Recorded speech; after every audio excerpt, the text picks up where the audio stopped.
Hi, I'm Duncan from Shegulls, and today we're going to be speaking to Julie Hemsley, former Albion player, coach, manager, assistant manager of England team, England Lioness, about her life and career and everything in between.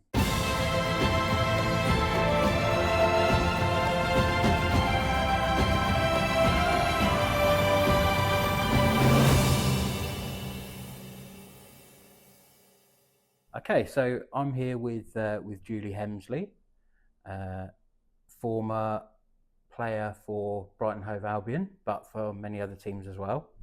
So I'll just go quickly through the list of teams that Julie played for. So we've got the Brighton GPO, the General Post Office. We've got CNC Sports FC, CNC Southwick FC, Surahammar, which is in Sweden, Brighton Hove Albion, and England, which is the reason why you're here at the moment, which we'll go on to a little bit later on.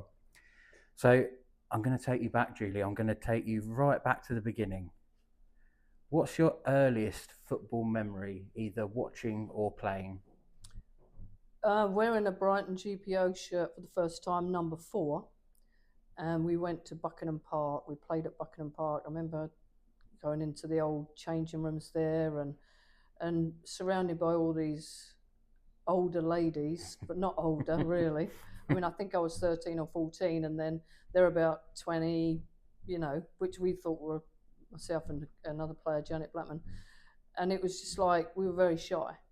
So we kind of waited till everybody gone out the room before we changed into our shirts, and we felt really good about putting a shirt on the first time we had a real football shirt. Yeah, so that was obviously... Yeah, Buckingham Park, and I think we won. We won the game. Well, that's great, isn't it? Probably against Shoreham. Right. Present company excluded. I can see people in the background murmuring about what the actual result of that was, but no, that's great. I mean, obviously, pulling on the shirt for the first time, I think is just a football shirt. Yeah. Like we played in the streets. We used to smash the heck out of a neighbour's bush till the dad told us we weren't allowed. And of course, I was playing with boys then. I just had to, get a game where you can. And then I got spotted in the street, and somebody that was playing for Brighton GPO, they took me to practice. I mean, I wouldn't have been able to get anywhere without people, so they used to pick us up and take us to practices and games. And it felt amazing to actually put on a proper shirt and play with girls and women. Yeah, which obviously, at the time, I mean, what sort of year would you put that around, do you think? 74. Yeah. So I mean, obviously at that time, it wasn't something you would necessarily see or have access to, Not at all, no. Not at all. Exactly. So do you think that's where you're sort of, did you already love football before that moment, and then you kind of decided you want to get into it, or that process made you sort of, fall in love with the game? Well, in our house, FA Cup finals, England games. I mean, Brighton. I mean, my dad took me out to Brighton. I watched it, probably on his shoulder when I was little, and I did. My brother played. My uncles played. My uncle was a player for Whitehawk Football Club. They always supported that. And I used to sneak off down the road and play. And then I used to get a game over the Whitehawk pitches, and not really by asking and like, we don't want a girl playing, and would put me in goal. Then I got good in goal, so they took me out of goal and put me on the field, and I learned a lot and played. I mean, we used to watch a World Cup and then try and do an overhead kick, and we'd have the great England and Scotland, headers and volleys, and I used to join in, and then a women's team picked me up, and I played for them, so it was great. Brighton GPO, and I think it's important to know that Brighton GPO is Brighton Hove Albion. Yes. So all those sponsorship names and reasons we had to, CNC Southwick was because we got in the National League and we had to have an enclosed ground. So the only way to have an enclosed ground was to go along to Southwick and say, hey, can your women's team play here? So we changed the name to CNC Southwick. Our first sponsors was CNC Sports, Clapshaw and Cleve shop in Brighton, where, we'd have to shut the windows up when Crystal Palace come down, like everybody else like did. Now, back in the day. when I got older, of course, like went out to work, and it was great because I was playing for the sponsors' football team. And in our day, that was huge because I could get time off to Yeah. go play. Yeah. And then, so Brighton GPO, then we'd play pool and darts for the GPO. So it was fun. Yeah. Yeah. It's amazing, isn't it? Because a lot of the things that you're talking about are things that would happen now, but there's more avenues. I mean, there still needs to be more avenues to get girls into football and other sports and stuff. But you saying about copying the what you saw on TV Right. is obviously how, a lot of boys get into the game. But there's those routes kind of from watching it on the TV to then your local club, and it's only probably more recently that we're seeing, you're able to go to your local club and they do have a girls' team or a women's team or. Well, the pathways are incredible right now. Mm. But back in '93, 1991, we got involved with Brighton Hove Albion because I was appointed the assistant manager for football in the community, with the remit of developing women and girls football. And we were in like 35 schools back then. We're on the radio every Monday, in the paper, so the avenues were opening up. And Brighton Hove Albion was getting recognised, and a lot of people wanted to come and play for Brighton because then we had a reserve team. We basically started off Brighton Hove Albion with 9 players, including players like Angela Banks, who was 11 years old. Yeah. Wasn't even allowed to play adult football, so we had to form a satellite team in Henfield so we could get our little ones playing so that they'd stay with Brighton. And then, of course, when she was allowed to play, and she was phenom and got poached away by Arsenal and had a fantastic career with Arsenal. I'm very proud of her, actually, what she achieved with England and everything. Not only just Banksy, I mean, Brighton Hove Albion, CNC Sports, Brighton GPO, I mean, we were a machine for players. We basically got everybody in, we treated everybody right. We tried to get the right coaches. I mean,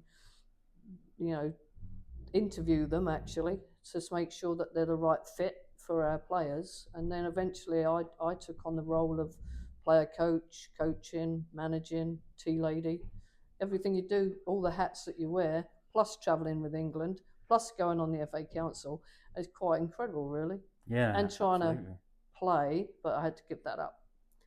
32, I think I was, when I had to give that up. I would have had more appearances if I hadn't have had to give it up, but that's what you do. Yeah. Yeah, that was the choice you made at the time between the two. Yeah, because it was important to do things properly.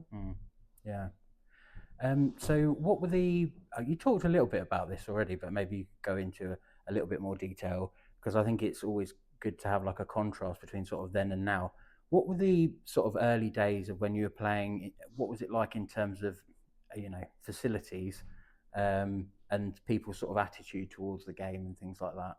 Well, I mean, you basically were grouped together that you did everything. Like, we went to places like Horsham. I mean, they had nothing. We had no changing facilities.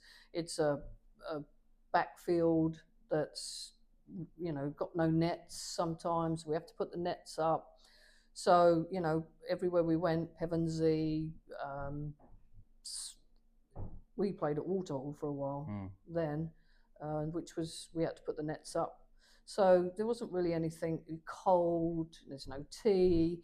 So we kind of changed that a little bit because we tried to do it anyway. Like, we'd ask, can you open the facilities? Girls want to have a shower, especially if your Doncaster Bells are coming down or somewhere like that, And this is where the WFA tried to help. They tried to make that you have to have this. And when we got into the National League, we had to have a physical therapist or an athletic trainer. So we had to train someone up to go so they could be with us. And then we had to have an enclosed ground. So then you had to give the opponents sandwiches and teas. But it was great because that's what real football was all about at the time. I was saying that pub teams and men's pubs teams and things like that, they just turned up and play. I mean, but we tried to. I believe that we did things with the foreseeable future coming to say, right, this is what we want. And with my job as a community officer for developing women and girls, it was important to get out to satellites and other teams. So we did. We got into every pie. You know, Worthing Dynamos, East Preston. We managed to get a big sponsor for East Preston because to help their youth, because we had the women's team playing there.